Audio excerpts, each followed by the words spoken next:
You know that was special. Burning, but it's not burning. You can see it's on fire. Even cool. I saw barbecue. In the fire. Guys, what I want you to do right now, and from now until we have our altar call, is I want you to close your mouth, open your ears, and open your hearts, and listen to a message from a dear friend of mine. He's not only, I consider him not only a pastor of mine, a friend of mine, but true brother in Christ with me. At this time, I would like to introduce Pastor Sean Clark.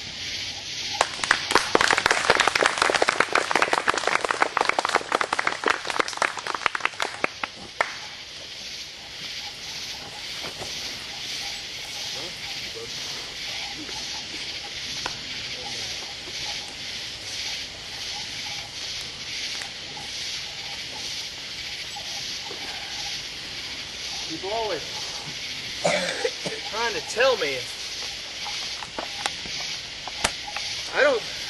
I just don't care. I'm gonna do what I want to do.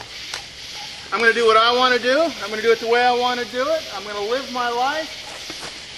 People tell me about hell, and people try to tell me, but man, I'm young. I'm young. I got a lifetime ahead of me, and I just don't care. I'm going to do what I want to do, and I don't care what you all think. I don't care what anybody thinks. I'm going to do what I want to do. I'm going to live my life the way... The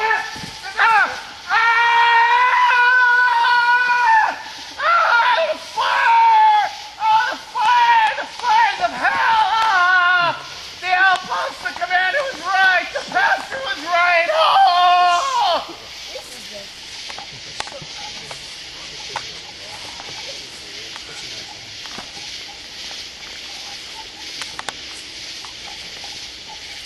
You know what they don't have? They don't have water in hell.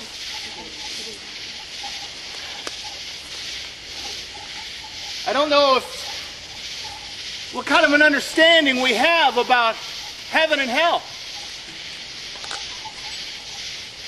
But the reality is real.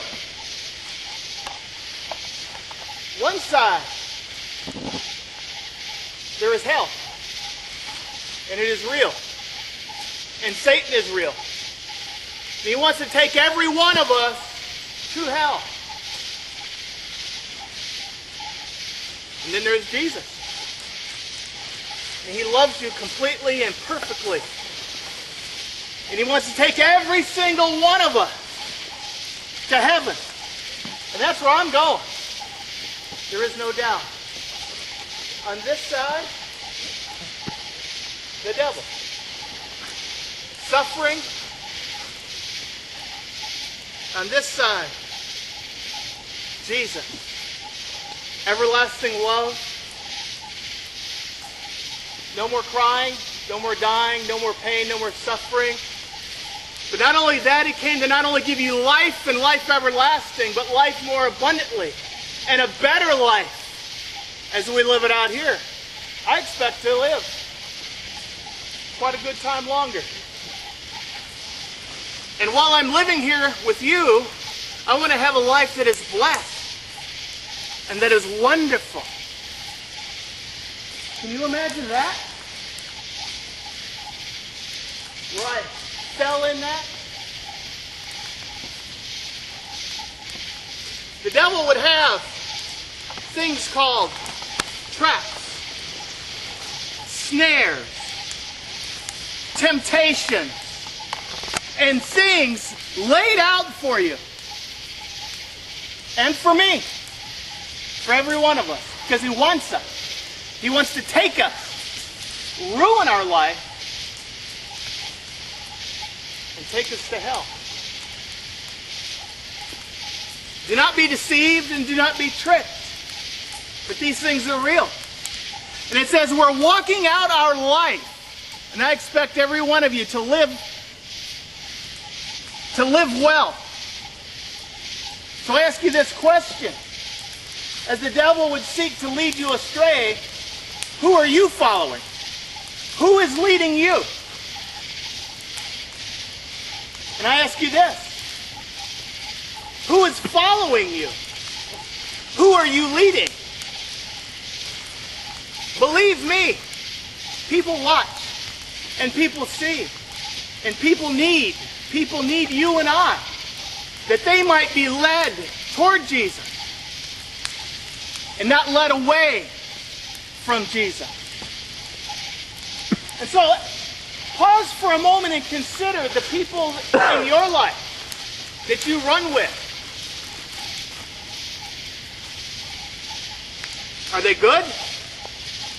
Or are they bad? The people that you respect and follow, where are they leading you? Do you follow them or do they follow you? Think for a moment, who is following you? Who do you have influence over? Who listens to your words and does what you say? This is what we're going to do. I had a cousin. He was a little bit older than me. My entire youth, I was in nothing but trouble because I followed this kid. And so I would get in trouble and my parents would ask me, what were you thinking? Why did you do this? Troy made me do it. Troy said to do it. Does that work? Does that get me out of trouble? Didn't get me out of trouble then? Won't get me out of trouble now? Only Jesus. Only Jesus gets me out of trouble. And so, as you consider that, who is leading you? Do they love Jesus? If they don't love Jesus, do not follow them.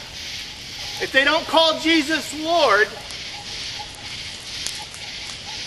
they're not on the right side. They're on the wrong side. You stay on the right side. Then your life will be good. Then your life will be blessed. Then the good things will follow you as you live out your life. What if, as you're walking along, the devil is already ahead. He's waiting for you to get there. I don't know what tomorrow brings. But let's suppose I'm living out my life and I'm walking it out. The devil's already ahead. And there are some things that have been placed there waiting for me. I don't know what it is that would be a temptation to you. For some people, lying, cheating, stealing. This is what I want, so I'm going to take it. For some people, alcohol, cigarettes, drugs,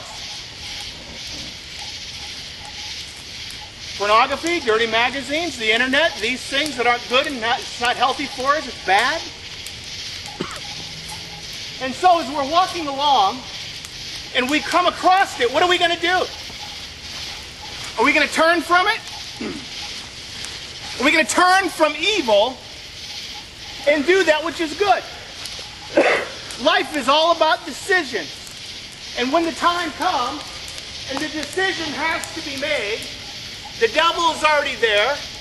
He's already placed out his snare.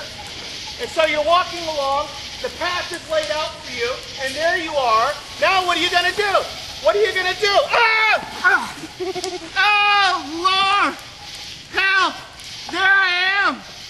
They were right! I should have listened! The devil got me! He's ensnared! I'm in the fowler's snare! I'm gonna die! Ah! Jesus! Jesus! Help me, Jesus! Save me, Lord! Forgive me, God! Deliver me from evil and deliver me!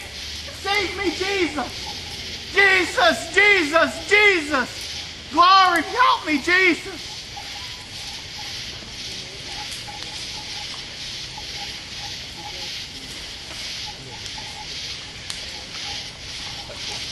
If we are caught up in the temptations, if we are caught up in the fowler's snare, if we are caught up in things that are what? Sin.